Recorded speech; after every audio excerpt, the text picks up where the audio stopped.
Okay, rabbit punches. Guys, De La Hoya had an epic clapback this past Thursday, where he talks about Canelo being solely responsible for the, quote, diva era in boxing, where all the fighters are interested in money and not much of anything else. He also said that he's responsible for the softest era of fighters in recent memory. So what do you guys have to say about the alleged softest fighters in recent memory? Well, can we start with the diva era and everybody being about the bag? Yeah. He's calling this one and the same. Yeah, I want to split it if that's okay. Yeah. When it comes to, it's Mayweather did that because it was Pretty Boy Floyd. Yeah. And then it was Money Mayweather. Yeah. Like literally Money Mayweather created a persona of pay me or shut the fuck up. Correct. Yeah. So I put it completely on him. I wouldn't call him a diva. You know what I mean? He's just like, pay me my worth. I'm literally the Canelo market. Or Mayweather? Mayweather. Yeah. No, 100%. When it he comes dictated fights. I think that's part of it, though. The softest era in boxing? Here's my thing with that is every new era is the softest era in boxing, right? We're not like using... well, actually, we'll go to the... no, I mean, it's... Yeah, every era is like...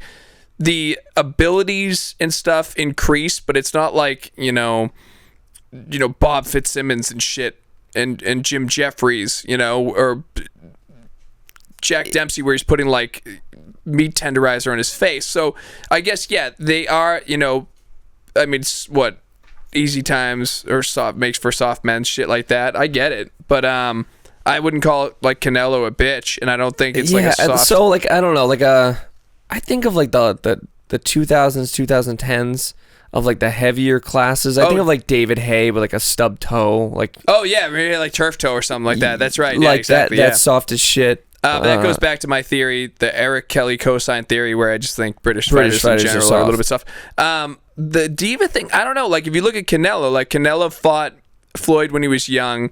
He's fought everybody. Additionally, he moves up weight classes. I mean, yeah, he moved so up. Like, he beat Kovalev. He lost to Bivol. Like he's moved up. Yeah, I don't think a soft. I wouldn't move up to fight Bivol. That was a real test against a guy who was a no name. Yes. And again, in the boxing world, obviously people know who Bivol was, but he's not.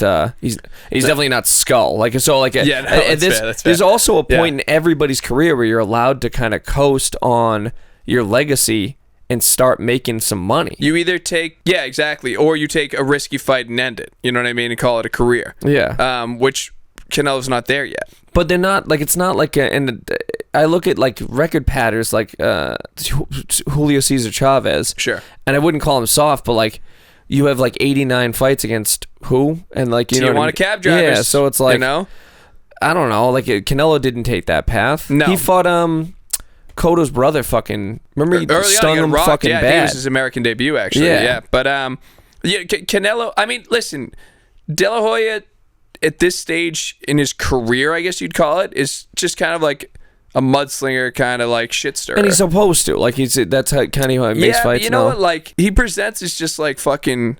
You know what I would describe as just fucking weird. Yeah. He's a weird guy. Like, he's got, like, liposuction in his abs. Like, he tried to convince, Shannon Sharp that everyone dresses in drag. Like, he's clearly had a history of, like, fucking drug issues. Like, the guy's not like a guy where you're like, this guy's awesome. But... So again, I was always like, I hate fucking reading about your heroes. Separate you know what I mean? the arm from the artist. I know that. No, but if you're talking about guys who weren't like soft, like he fought fucking everybody. And when he moved up to fight the likes of Bernard Hopkins and stuff. Exactly. That liver shot. So no, I'm not. The thing is, just because De La Hoya wasn't soft as a boxer doesn't immediately make Canelo soft as a boxer. So like the softest generation, like you said, it's the current generation. No matter what the current generation is. It's always going to be the next generation because of like advancements in medicine and science. Like that's just these guys like eat protein now and protect their hands and don't hit women and it's like Babe Ruth like drinking like whiskey and smoking cigars and hitting dingers and like guys like Spaceman Lee like it's like tripping on acid when he's like throwing no hitters and shit at perfect games whatever. The 80s Pistons killing each other. Sorry. Riddle me this. Who is the biggest name fighter that you can think of in today's era that has that kind of business mentality of Roy Jones Jr. where everybody can get it if they want it? I don't know that I felt that way with Roy. Really? Believe it or not. Yeah. Roy cherry picked John Yeah. Ruiz and then picked the biggest ring possible with the biggest gloves. Yeah. And I thought he got Roy a gift fought with fucking Virgil Antonio Tarver. over the fucking hill. Roy's the biggest. Hold on, Roy's the biggest fucking phony of all time. Yeah. I have no problem saying that. Roy fucking can be the greatest and also be like the thing is Roy's level of competition. He beat James Toney, Glenn Johnson, and he beat James Toney and he beat Hopkins in his prime. Outside of that, like if you look at even Antonio Tarver's career, it's defined by having fought Roy.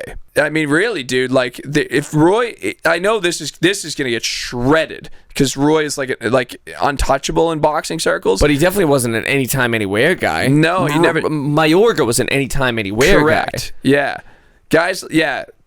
Roy fought Trinidad when he was old as shit and moved up a bunch of weight classes. Like these guys. Did he have the option to fight Trinidad when he was No, but there more was youthful? the two guys that he fought in his prime that were worth a damn, that were really big wins, were just James Toney and Hopkins. Now those are monster wins, but at the same time, like Calzaghe gave him the business, and Calzaghe was smart because he fought him when he should have too. But like no, like a guy that's like an anytime like James Toney's an anytime anywhere type dude. He's fighting, Holyfield and the likes at heavyweight. Like now, like I don't know, a Tank isn't really ducking anybody. He's fighting pretty much anybody that they'll put in front of him. There's a few guys that the guys that are anywhere, anytime though are usually guys that have to be comparatively.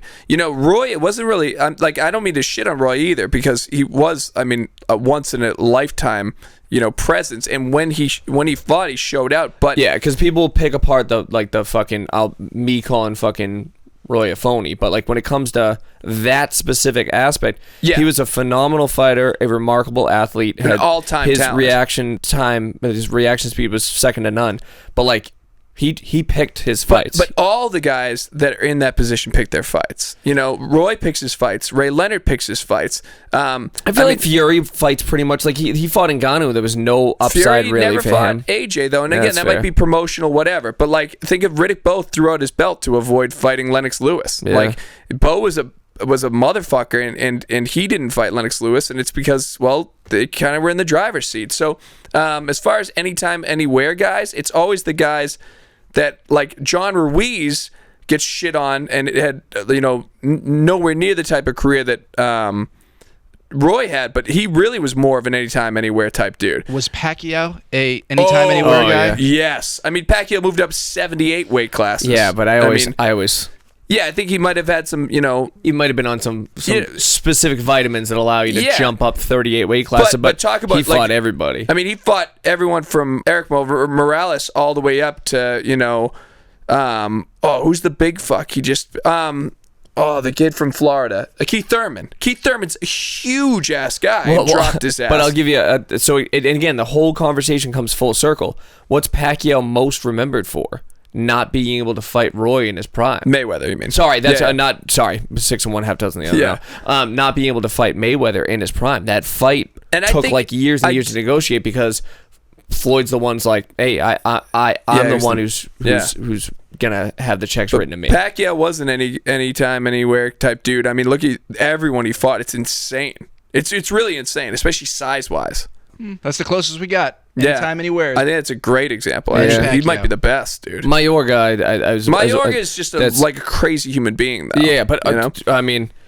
If I'm gonna pick one guy in the history of boxing who's like, I'll fight you in a fucking Mayorga would parking fight lot. Canelo now. Yeah. Like he doesn't give a shit. Yeah. He's a maniac, Yeah. dude. In the history of boxing?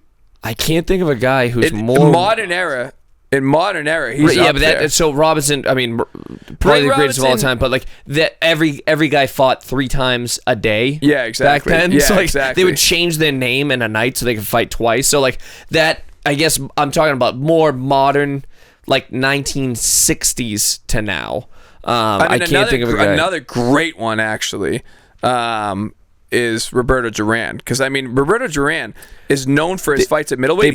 He's part of the 4 kings. He's the greatest lightweight of all time. He's the greatest lightweight of all time, and they always talk about all his fights, with Leonard and Hagler and Hearns. Those are all at middleweight, And he's fought all the way up to light That's a heavyweight. great one, too. You know, I mean, this is a guy that fought Kenny Buchanan as a lightweight, but then ended up fighting Vinny Pazienza later in his career. Like the guys, I mean, he's from Panama, Mayorga, Nicaragua. Like those guys are real ones. They grew up in the fucking streets, dude. They don't give a shit. Yeah.